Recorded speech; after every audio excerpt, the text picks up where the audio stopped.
Hi, and welcome to MFS and the Hub. I'm Ross the Boss. I'm here with Casey, Glad to the Bone, Shinefold. Yes, and we are live. I'm from California. Casey's live from Pennsylvania.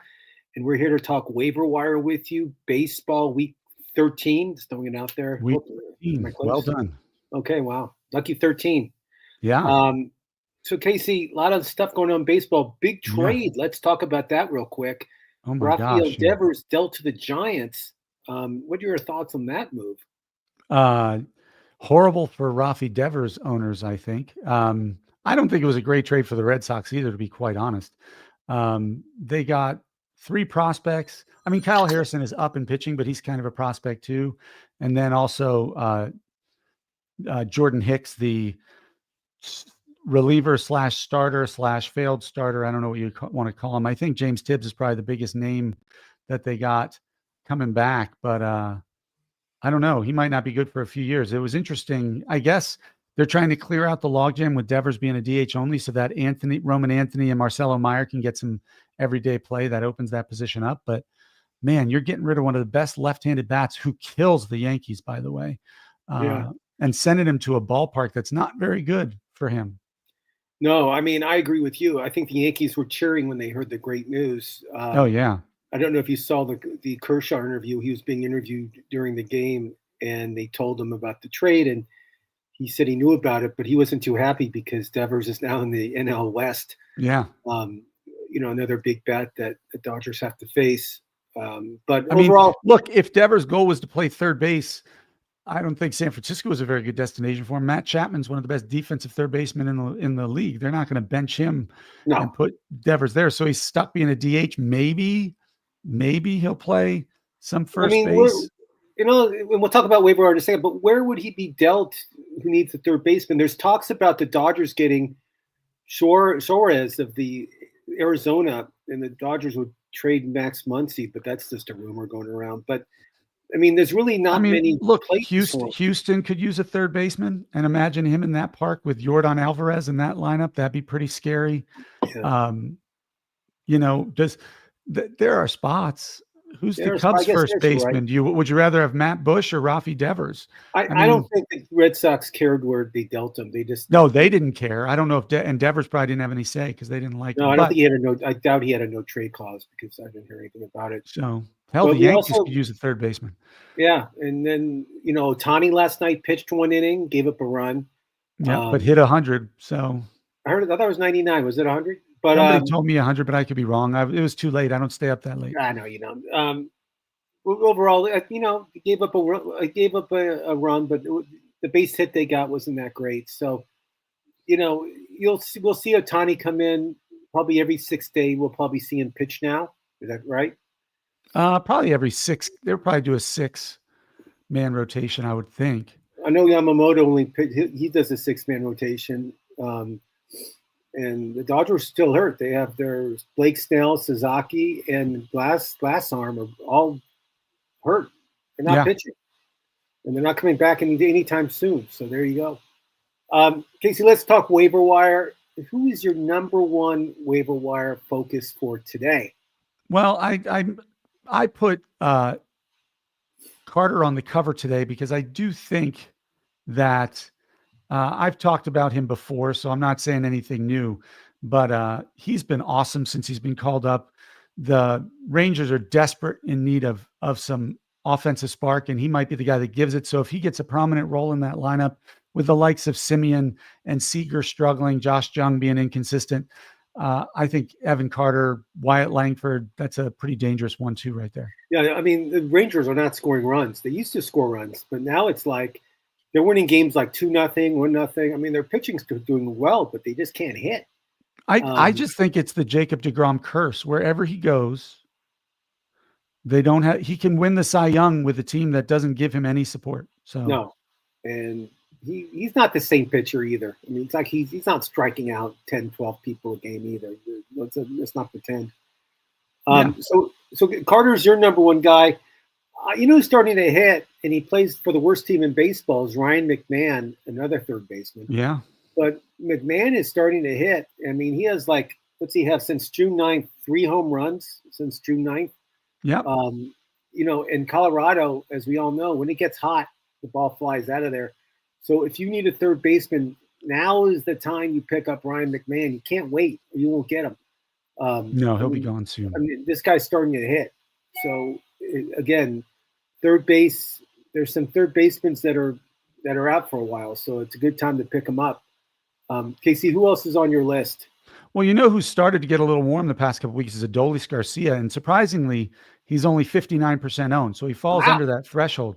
And we know what this guy can do when he gets hot. He's about as streaky as it gets, and he can hit bombs after bombs after bombs. And if he's putting it together, it might be worth the risk for him just to take that chance and see what he can give you. I mean, outfield isn't necessarily a place where a lot of people have needs, but you know what? This guy can carry a team, so I have him on my list too. I think it's a good one. I mean, again, he is starting to hit. Somebody else who's starting to do pretty well is Max Muncy. Not the Max Muncy in Los Angeles. It's so funny. The guys have like the same name. It's like So I'm talking about the Max Muncy that plays for the Sacramento Athletics. I mean, this guy he's killing the ball. In the past 10 games, 4 home runs, 11 RBIs. And he plays in that easy ballpark in Sacramento, in Cowtown. I mean, he is playing well. So Max Muncy of the Athletics, I almost said Oakland, is one of my pickups for the week. I just think it's funny how this guy has like the same name as the Dodgers guy, and they play the same position. But Max Muncy's available at third base, second base, and I think is it shortstop. He's available like 3 different. Yeah, he plays 3 infield positions. So. Yeah, which is great. And as you know, Sacramento probably has the rookie of the year, don't you think, with Jacob, the shortstop? At this point, Wilson, yeah. I mean, Jacob Wilson, yeah. There's some good players out there. I mean, if Roman Anthony turns it on, obviously. Yeah, but he played 1 a week, Casey. He can do it. But if Nick Kurtz decides to start hitting bombs, 2 games in a row with a home run. He had a home run last night to win the game. Yeah, 2 games in a row. So if he streams together some big bombs, he'll be in the talk too. On the pitching side, you talked about him before, so I got to give you credit, but he's my number 1 pitching pickup. Who is it? Lucas Giolito. 2 great starts in a row now. 12 scoreless tell me his line. Tell me his line. Last time he pitched was, I think, this week. Monday night, 10 strikeouts. 10 Ks. I mean, wow. I mean, so, and in the last 2 starts, 0 ERA, 0.83 whip, 2 wins for them. You know what? This is a guy who's been a Cy Young contender before. I'm not sure how consistent he could be. But if I'm desperate at pitcher, like a team like mine is, where Pablo Lopez is on the IL, Cole Raggins is on the IL, those sorts of players, you can do a whole heck of a lot worse than Lucas Giolito. I like that. I also like Brian Bello of the Red Sox, too. He's been pitching. He's been really stepping up the past. Yeah, his changeup has been dynamic. Yeah, so, I mean, 2 Red Sox starters, about time they pick it up. I mean, they've been playing horrible this season already. It's probably too late, though. They're not going to catch the Yankees. You know that. Well, the Yankees can't beat them. I mean, they've lost 5 out of 6 games to the Red Sox. So, but they got rid of Rafi Devers, so that's good for the Yankees. Yeah, I would say so. But they brought up some good talent, so we'll see what happens. Casey, I also, I say his name every year. I say his name, and he always gets hot. Then he cools down. Then he's hot, and it's J.P. Crawford. He's actually a local kid, went to high school out here. He's sitting like 293 with 6 home runs and 4 stolen bases for the year. I mean, anybody hitting over 280 in Major League Baseball to me is like doing really well. And Seattle's one of these teams that just sneak up on you. You know, they've been scoring runs lately. They've been doing pretty well, and I think J.P. Crawford's a big reason why. I mean, this guy gets on base, and he's a table setter for them. Yeah, he really is. And if you need a shortstop, I don't think it's a bad pickup for just temporarily. If you have somebody hurt, something going on, sure. You know what I saw a story recently about Elia De La Cruz for the Reds, how the Reds signed him really quick. I thought it was a cool story. He played in the Dominican, and the Reds spent a fortune on money in Dominican on players, and they put a cap on it. The Reds, they're cheap, and basically they had $65,000 left to spend on the player, and the Dominican, what they were at, they told the Red Scout, we have this guy, he's 16 years old, which is like you're a senior citizen when you're 16 in the Dominican, like you're already over the hill. But so they saw him play, and they said, okay, well, all we have is 65,000, and he took that money so quick and make your head spin. And now he's a Scott Boras. Now he's a Scott Boras client. Now he's going to, his contract ends at the end of the year, and he's probably going to get Juan Soto money, I imagine. Correct? I don't know if it'll be that much, but it'll be up there. Yeah, it's Casey Seinfeld money. Yeah, exactly. Yeah, it'll be kind of what I charge. No, it's just kind of a cool story, because those guys, half those kids like play with milk cartons as mitts. I mean, there's no money. They have no money. These guys, and it's nice when you hear something like that. Casey, who else do you have on your waiver wire list? Well, a couple relievers who are closers or are going to be at least closers, part of a closing rotation, are Reed Detmers with the Los Angeles Angels of Anaheim, and Orion Kirkering there in Philadelphia. Both of them are pitching great. Both of them are getting some late inning opportunities, whether it be if you're in a saves plus holds league. If they're not getting saves, they're getting holds in high leverage situations. They're throwing scoreless innings. So those are two guys. And then on the prospect front, because I have to name a prospect or two. Brady House was called up, the number, I think, 11 pick of the 2023 draft. The third baseman out of the Washington Nationals. He was 0 for 3 last night in his debut. But this guy had 13 home runs on the season, was batting over 300, I believe, before he got the call up. And so, he's going to strike out a bit. I don't know if he'll be a high average guy in the majors, but at third base, his power is legit. So that is somebody else.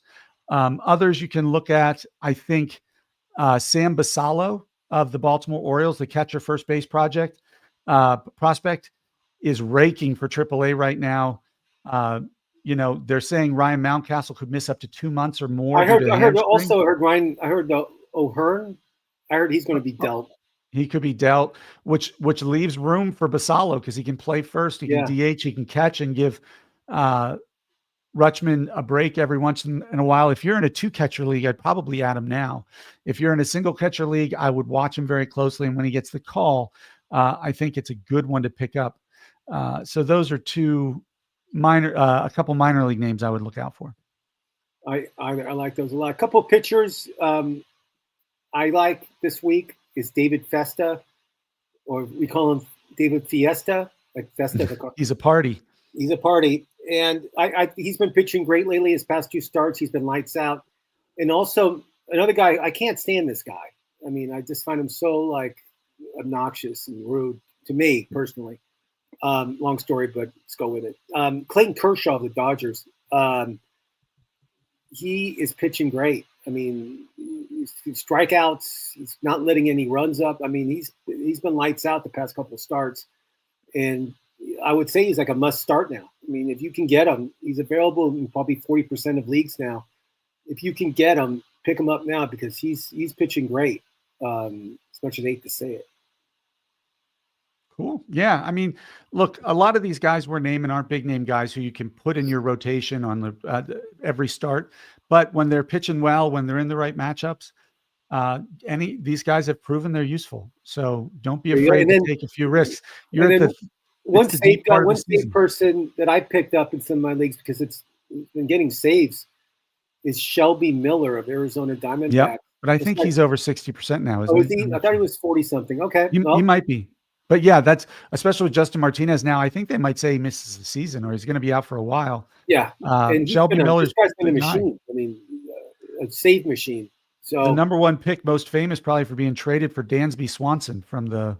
That's a good quiz question. From the Diamondbacks to the Braves. Okay, Case. So that's all for Waiver Wire. We'll see everybody on Thursday, 1:00 Pacific. Are we going to do 9:30 my time? Yep, we'll do 12:30, 9:30. Okay, so we'll do a quick Waiver Wire show on Thursday just to get you ready for the weekend. And maybe somebody that gets hurt or something you need to pick up, you can listen to us. So 9:30 Pacific, 12:30 Eastern, quick Waiver Wire show. Then we'll do a longer show where we talk about different sports subjects and stuff like that. 4 o'clock Eastern, 1 o'clock Pacific, and that's with the famous Dr. Dan Ratner. And it should be a fun show. So we'll see everybody next week.